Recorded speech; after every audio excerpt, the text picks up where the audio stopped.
So, this is my video of positive things about you. Admirable qualities. It is 1 a.m. because this is like the only time that everybody will not bother me. So, it's the only time I can make videos and stuff. Car. Sorry. There's a car way off in the distance. I thought it was like a fast moving human being with a flashlight. It kind of disturbed me for a moment. But it's okay. So I also, hopefully to save time, created a little handy dandy list in Word right there where I'm looking. And so this has no continuity at all. It's just gonna be like the random things and my thoughts as it happens. So this is a random place to start, but it's the first thing that I wrote down. Something that I like is that you are always willing. Allergies.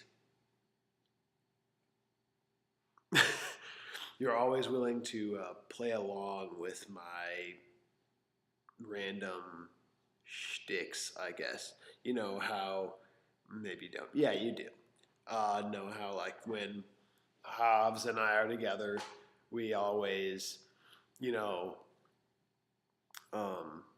do like Russian accents and things like that. And we'll just start talking a certain way. And then it like turns into a real life scene or something, if you will. And you are always willing to do that too, you know, where we'll start texting in like 1950s jargon. That's good because most people, they're just like, oh, that's funny that you talk like that sometimes. And I'm just like, why don't you join in the fun? But they don't, but you do. And that's a good time. It's a real good time. Number 2, I enjoy your cute sayings that I hope are made up.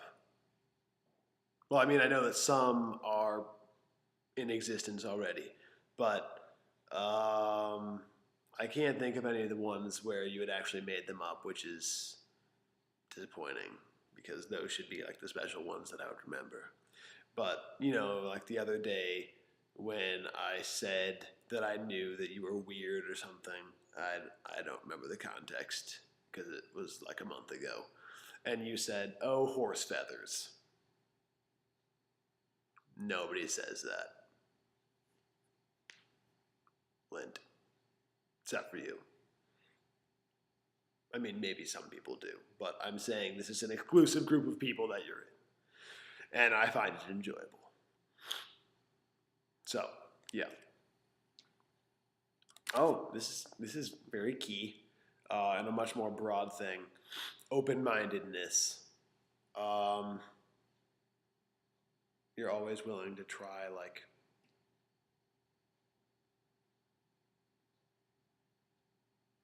okay, sorry, I'm getting really distracted. I thought I heard, like, the waterworks going, which would mean that somebody was, like, right by me.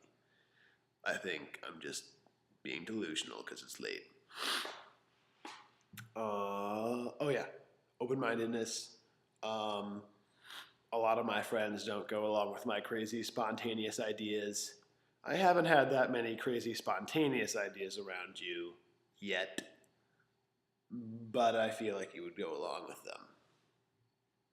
Hopefully. Your track record says yes, you would.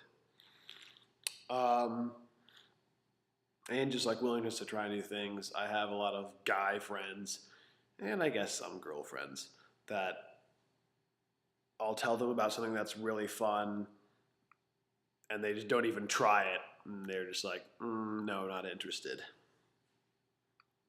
But not E. You are always willing to try it. And generally enjoy it, hopefully. You've seemed to enjoy it in the past, even though sometimes you are not the greatest at it. But at least you tried.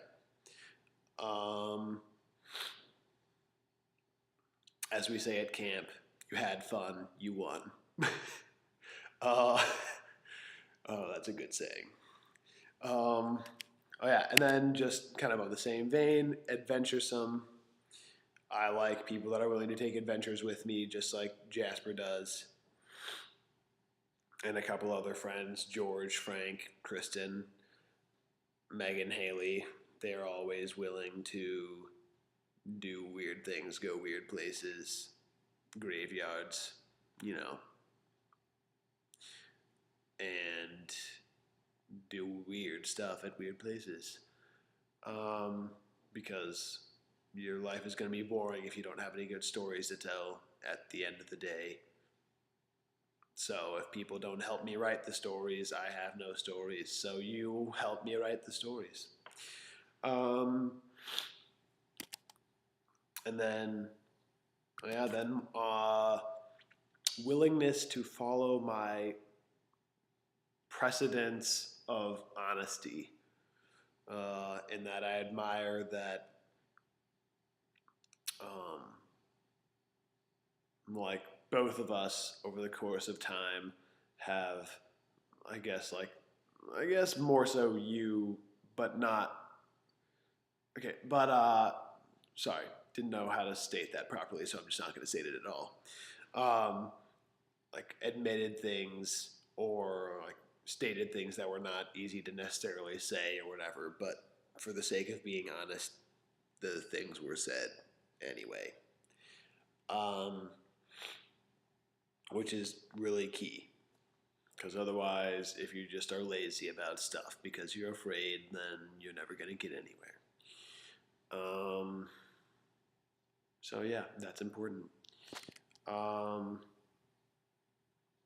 that's an example of you adapting to something that I said would make things a lot easier, and you successfully adapted. So, how about that? It can be done. Your generally cheery disposition. Obviously, I've said that the way I look at things is there's a personality, and then the things you do are the physical extension of your personality. So, for example, if you're like a depressed person or you have insecurities, that like physical manifestation of that is that you're shy, you're not as outgoing, you get the point. So sometimes you're generally cheery disposition. We've already discussed. That doesn't have to do with the generally cheery disposition. Never mind. Just scratch that tangent. But yeah, just like Kristen,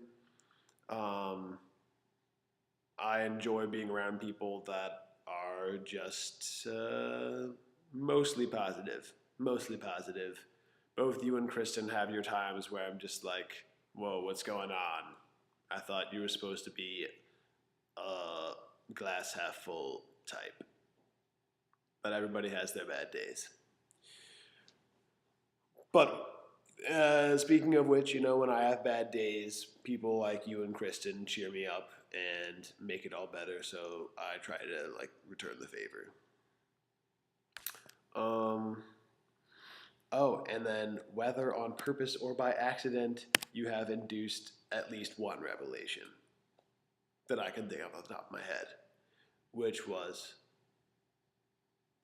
loud cricket. Somebody left the door open in the AC and insects got in. Irresponsible. AC does not stand for air conditioning in this sense. It stands for activity center. FYI. Oh yeah, the revelation, which has been discussed in the past. Not the revelation, but the critique that led to the revelation, which was how you bothered me about texting too much. And then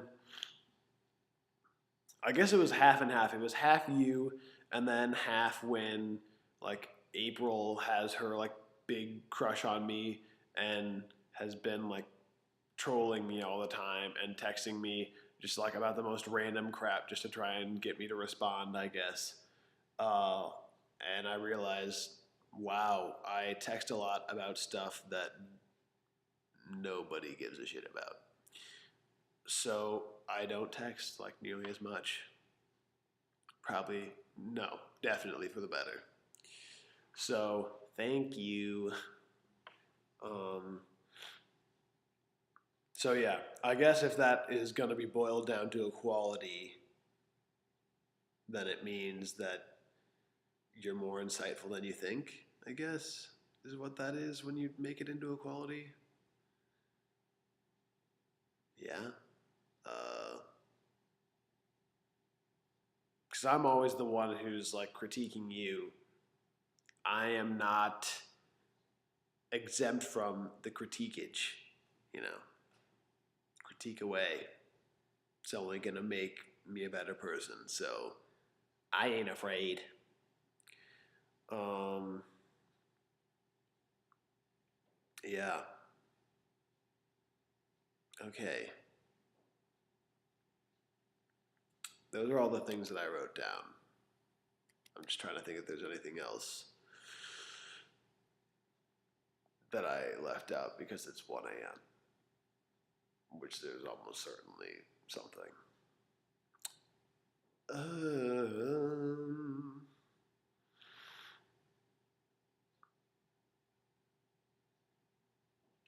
I guess I would say, I think you already acknowledged this quality in yourself. I mean, I'm probably telling you most of these you probably already know of. I'm just reaffirming them. As the wise Sean Wheeler always says, nothing feels better than someone else telling you something you already think about yourself. And that's not sarcasm. That's a real thing that he said. He works here. He's a school teacher in Cleveland. I'm sure that you cared about all those details. Oh yeah, but anyway, the thing was empathy. I feel like there are some times where your judgment is clouded, but when you are thinking clearly, you have relatively impressive empathy, where you can tell when something is awry.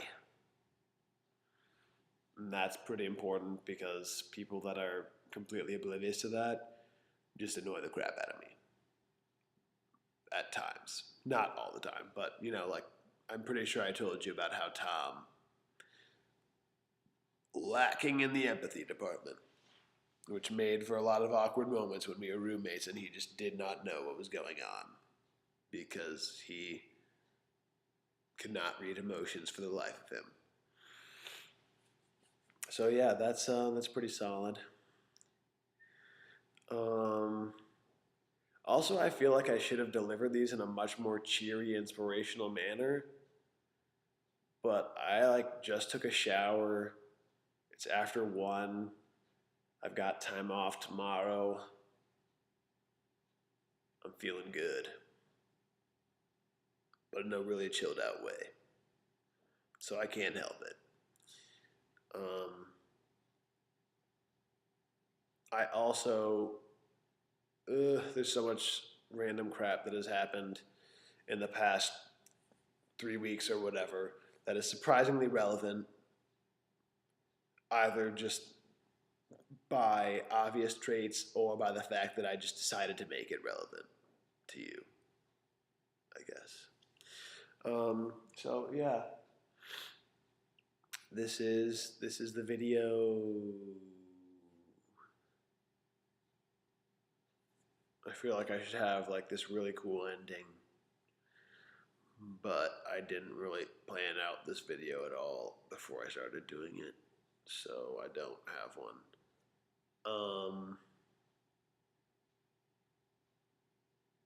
I guess my last piece of advice is the thing that is currently in my status on Facebook, which is, and this is important because it's relevant to your current employment situation.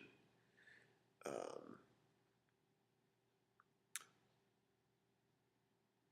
Luke Petch, the director of Minnewanka, isn't the person who actually first said this. I don't think. But today he said, okay, well he took like the first half is a quote from somebody else, then he like made it his own, whatever.